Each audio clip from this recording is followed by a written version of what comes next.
주님, 우리가 형제를 사랑하지 못했습니다. 다투고 비방했습니다. 그리고 판단했습니다. 우리가 주님 앞에 두 마음을 품은 가늠한 여인과 같이 살았습니다. 주님, 우리를 용서하여 주시옵소서. 내 인생의 재판관의 자리에 주님이 아닌 내가 앉아 있었다면 이 시간 자복하고 회개하오니 주님, 우리를 용서하여 주옵소서.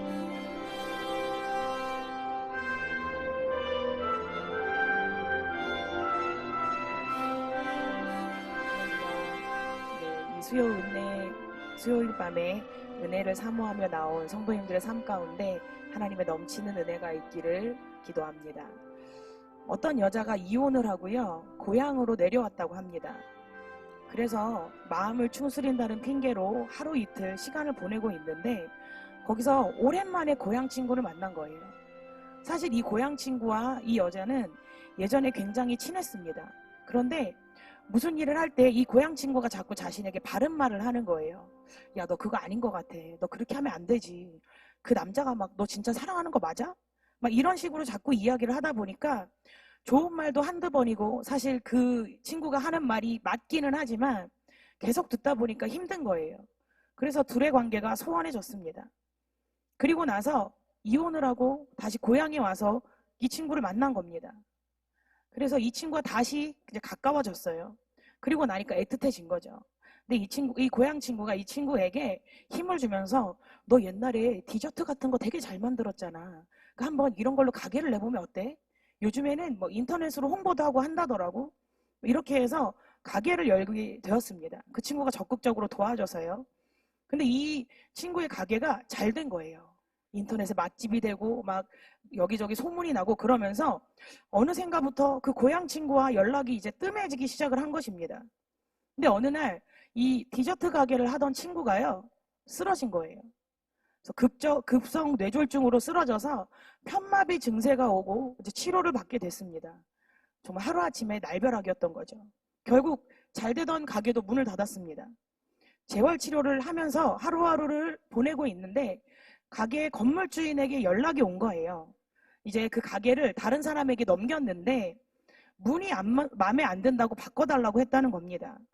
그래서 이 사람이 그 연락을 받고 가게도 정리할 겸 뭐 물건 정리한 것 안 한 것도 있으니까 정리할 겸 들렀다가 문 위에 웬 주머니를 보게 됩니다. 근데 거기 이게 뭐지? 하고 열어봤는데 그 안에 머리카락이랑 피 묻은 손수건이랑 부적이 들어있는 거예요. 예산 물건이 아닌 것 같아서 알아봤는데요. 그게 양밥이라고 쉽게 말해 누군가를 저주하려고 만들어진 물건이라는 것입니다. 그러면서 아마 이게 가게에 자주 드나드는 사람이 이 여자를 미워해서 해놨을 거다라고 생각을 하는 거예요.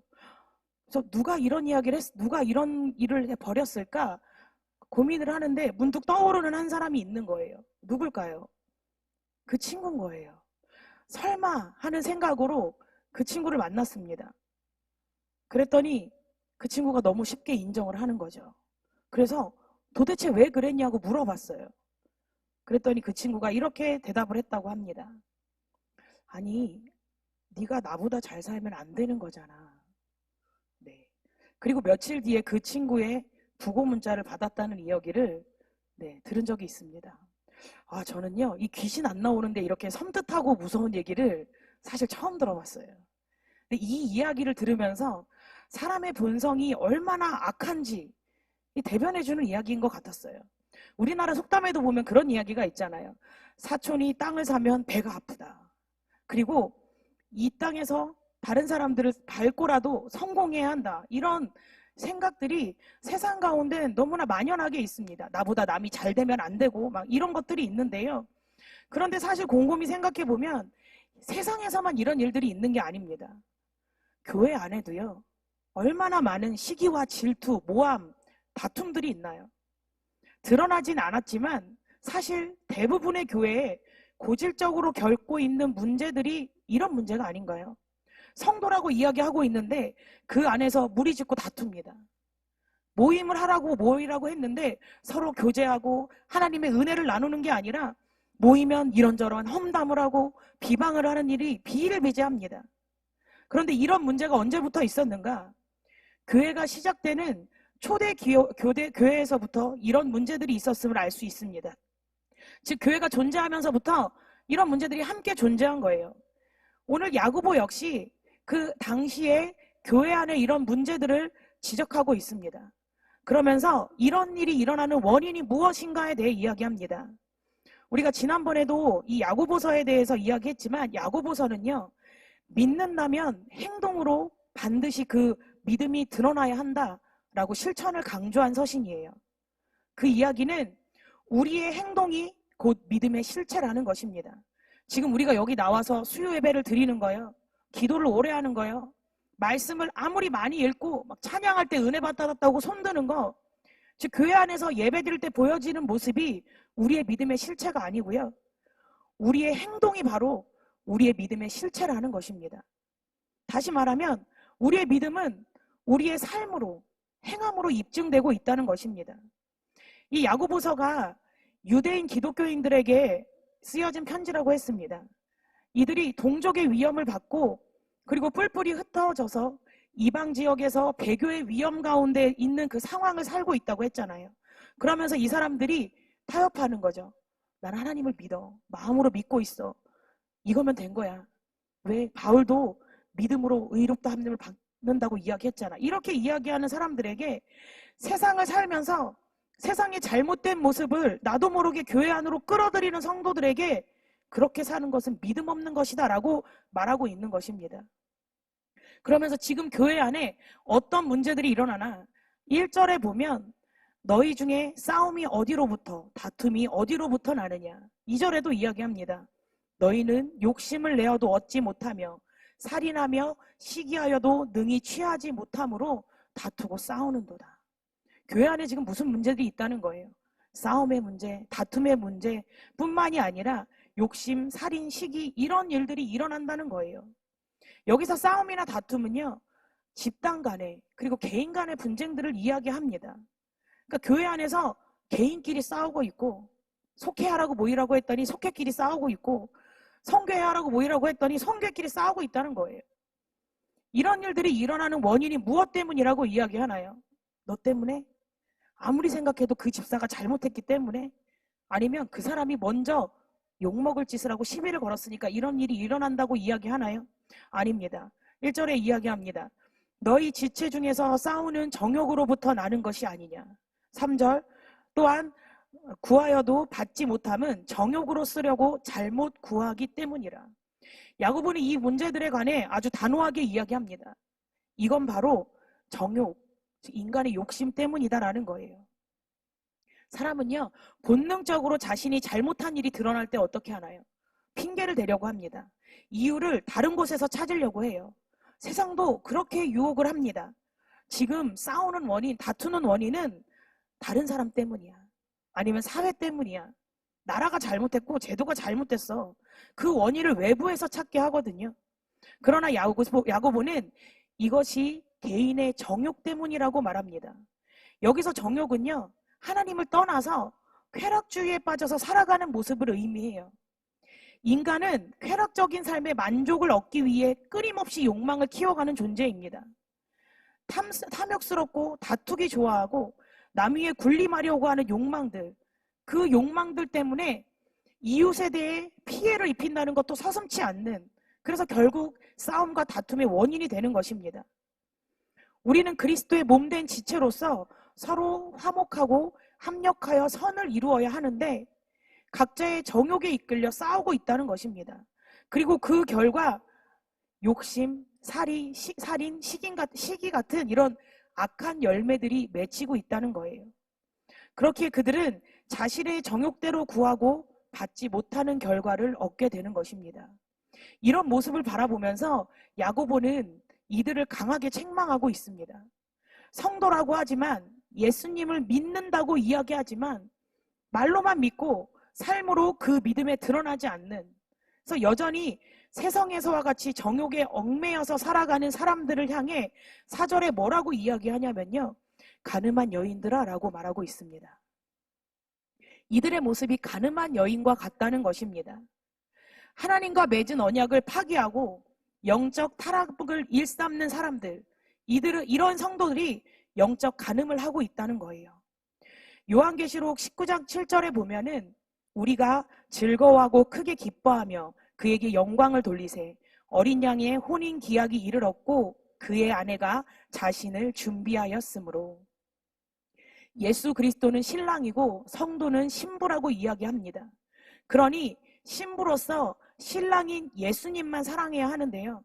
그 안에 정욕으로 인해 두 마음을 품고 예수님만 사랑하지 않고 나를 사랑하고 내 정욕대로 사는 사람들, 예수님의 신부 되기를 포기하고 세상을 따라가려는 성도들, 주님께서는 가늠한 여인과 같이 이들을 바라보고 계시다는 것입니다. 그리고 본문에서는 이런 자들을 뭐라고 이야기하냐면요, 하나님과 원수된 자들이라고 이야기합니다. 이런 표현이 너무 거칠고 강하게 느껴지지 않으시나요? 뭐 이 정도를 가지고 이렇게 극단적인 표현을 썼지? 이런 마음이 혹시 드시나요? 우리는 이런 작은 신앙의 판단까지도요, 내가 아닌 주님께 맡겨야 함을 기억하시기 바랍니다. 우리가 부지 중에 범하는 것이라고 별것 아니라고 생각하는 그 생각 자체도 우리 안에 정욕으로 인한 판단이고, 이런 생각 역시 하나님 앞에 간음이라는 큰 죄임을 기억하며 우리는 늘 겸비해야 하는 것입니다. 주님께서 늘 우리와 함께 하신다고 약속하신 것이요, 우리가 어떻게 살든 상관없다는 것이 아닙니다. 우리 역시 주님의 영적 신부로 신앙의 지조를 지키며 살아야 할 의무가 있는 거예요. 그렇게 우리는 정욕에 따라 살아가고 세상과 벗되고자 하는 것이 아니라 세상과 벗되어 하나님의 원수된 자가 아닌 우리를 시기하기까지 사모하시는 그 하나님의 사랑을 늘 기억하며 살아야 합니다. 5절에 이야기합니다. 너희는 하나님이 우리 속에 거하게 하신 성령이 시기하기까지 사모한다 하신 말씀을 헛된 줄로 생각하느냐.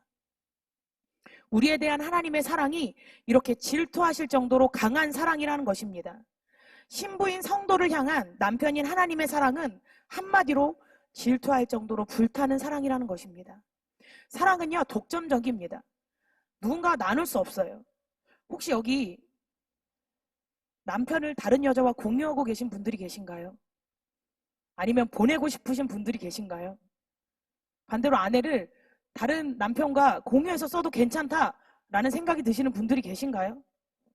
상대를 사랑하지 않는다는 증거입니다. 사랑은요, 독점하기를 원해요. 그리고 상대가 다른 사람에게 한눈을 팔면 시기하고 질투하게 됩니다. 하나님께서도 우리가 우리의 영원한 신랑 되시기 때문에 우리가 하나님 외에 다른 것을 사랑한다면 이렇게 시기하고 질투하신다는 것입니다. 구약에 보면 이렇게 질투하는 하나님에 관해 자주 언급되었어요. 하나님께서 자기 백성을 너무 사랑하시기에 우리가 하나님을 사랑하지 않고 다른 것에 마음을 뺏기면 질투하신다는 것입니다. 근데 이때의 질투는요, 인간의 질투와는 그 결이 다릅니다. 인간의 질투는 상대를 파괴하게 되죠. 예전에 유행했던 드라마지만 다 기억하실 줄 믿습니다. 점 찍고 나타나서 복수할 거야. 왜 너는 나를 만나서 나를 아프게 해. 막 이런 드라마 있잖아요. 또 어떻게 하나요? 심지어 사랑한다고 해치기도 합니다. 하지만요, 하나님의 질투는요, 그 질투 역시도 사랑에서 발현이 됐어요. 목적이요, 우리를 향한 복수가 아닙니다.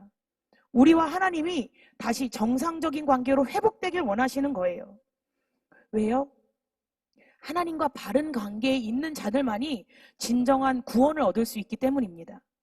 그렇게 하나님께서는 하나님을 사랑하지 않고 정욕대로 살아가는 성도들을 내버려 두지 않습니다.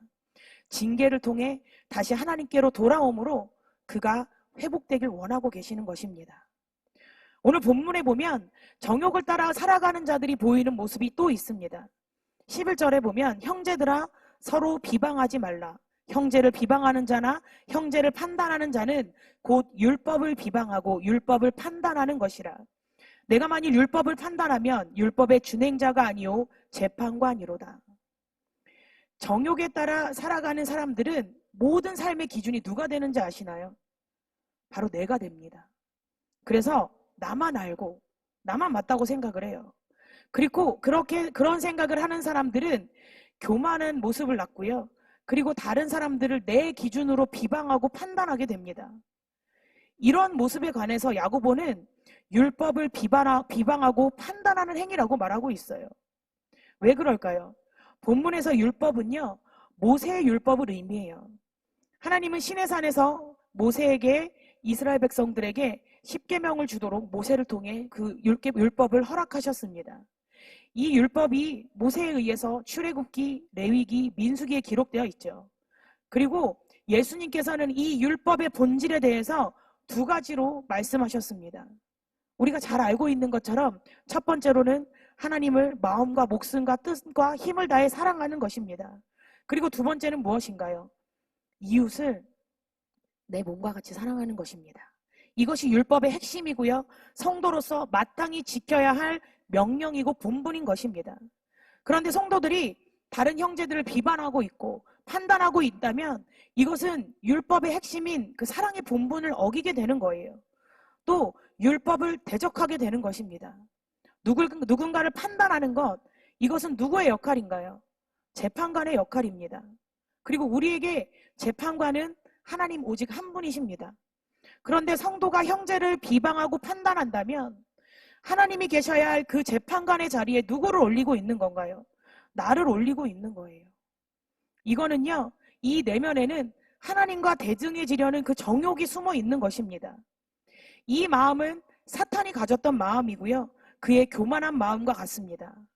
사탄은 하나님과 같은 자리에 서려는 욕망을 품어서 하늘에서 떨어진 존재입니다.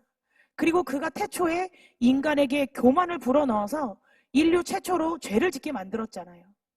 그러니 형제를 판단하고 비방하는 자는 율법을 판단하는 자이고 이런 자는 교만의 죄를 짓는 자인 것입니다.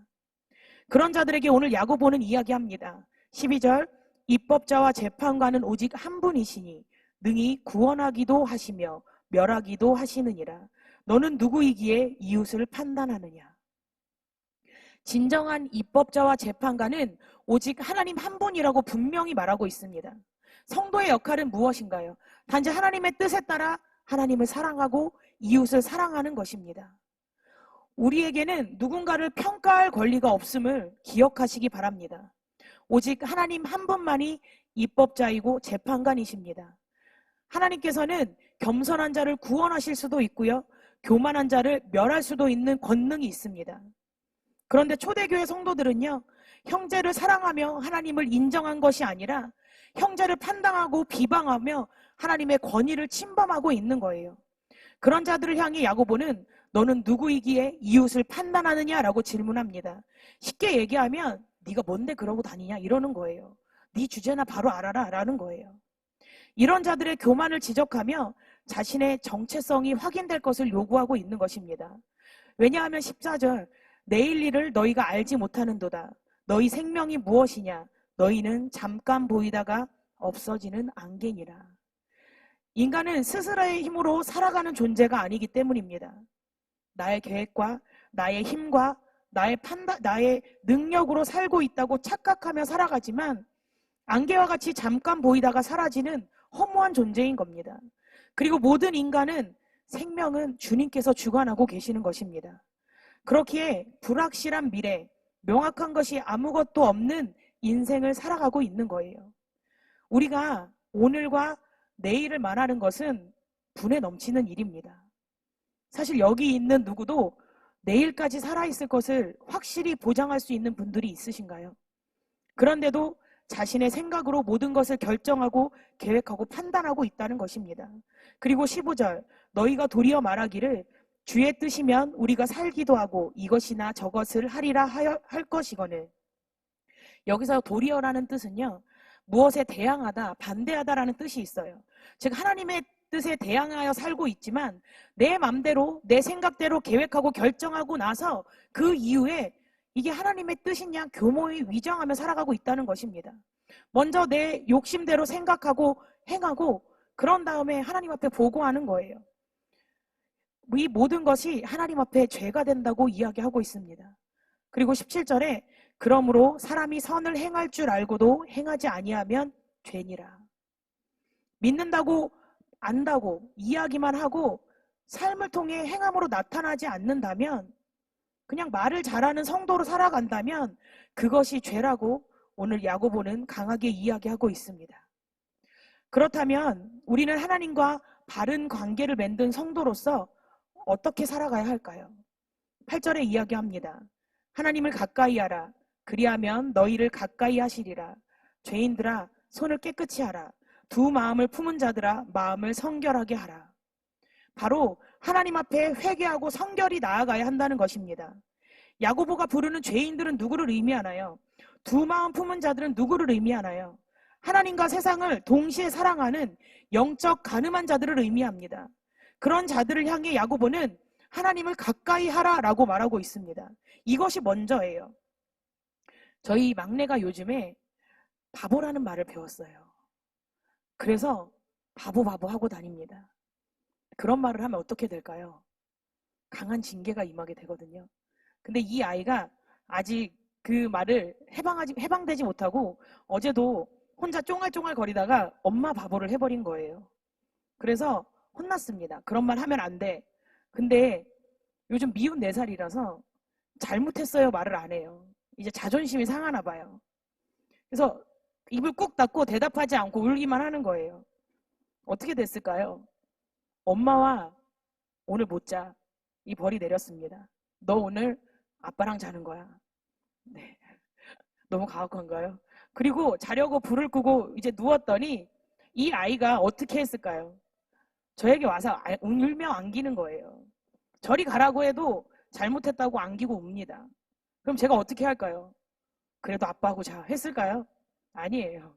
안아주고 다시는 그러면 안 된다고 말을 하고 어제 재웠습니다. 근데 이 모습이 오늘 말씀을 준비하면서 이게 하나님께 가까이 가야 하는 모습이 아닌가라는 그 묵상을 했습니다. 하나님 전 죄를 지었어요. 그러니까 하나님과 함께 할 수 없어요. 자책을 하고 하나님을 떠나는 게 아니라요. 하나님께서 원하시는 거는 무엇일까요? 그럼에도 불구하고 하나님 앞에 나오는 겁니다.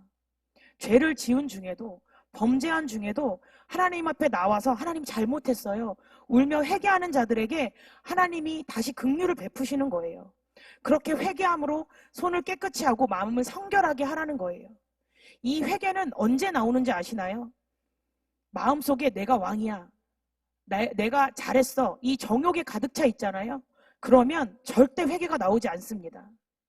주님 앞에 내가 죄인임을 발견할 때 그때 겸손에 나아갈 수밖에 없어요.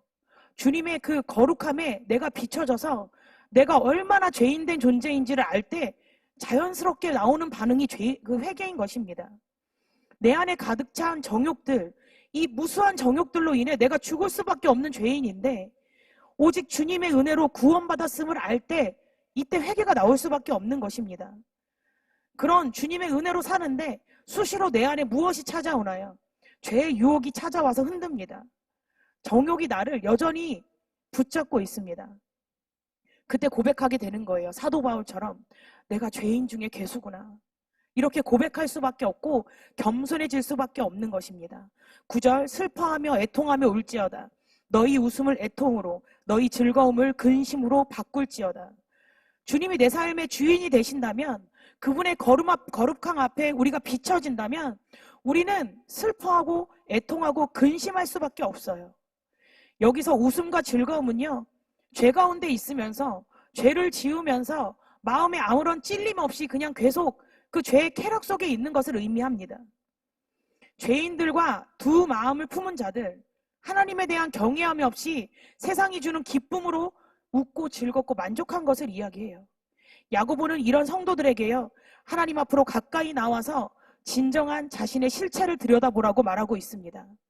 내 실체를 보면, 죄인된 나의 모습을 보면 애통하고 근심할 수밖에 없는 것입니다. 그러면 회개가 나올 수밖에 없고, 그리고 그럴 때 우리가 하나님의 뜻대로 살기 위해 애쓰는 자들이 되는 것입니다.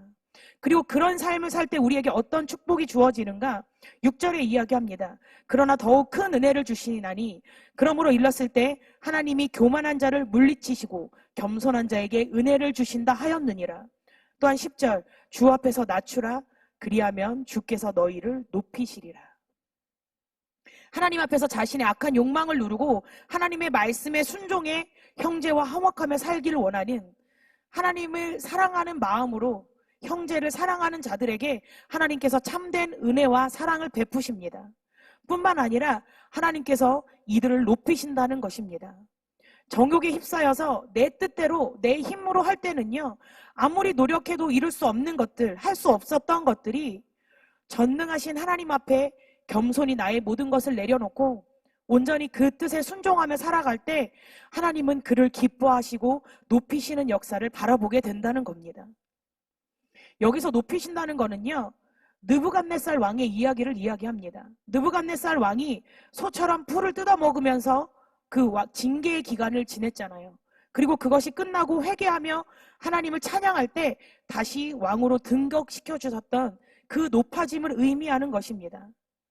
성도라고 하면서 정욕대로 살아갈 때 하나님께서는 진노하시지만요, 우리가 우리의 모습을 회개하고 주님을 따르기로 헌신한다면, 작정한다면 주님께서 우리를 그렇게 회복시키시는 것입니다.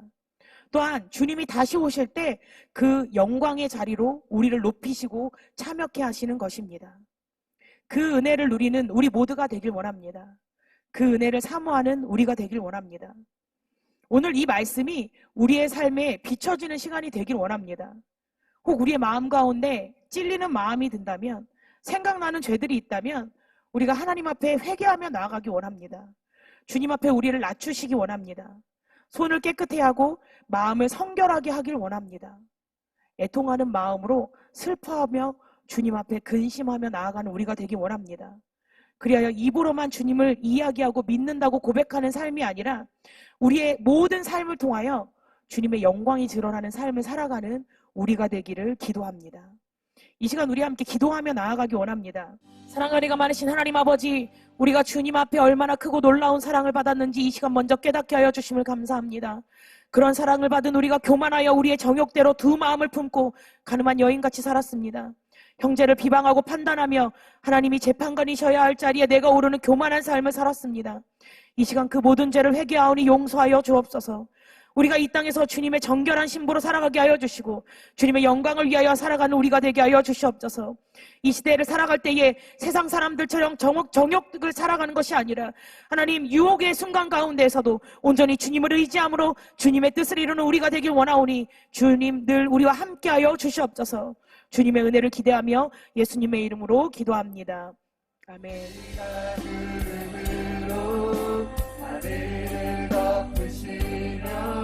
나를 위하여 준비하시니 우리가 무릎으로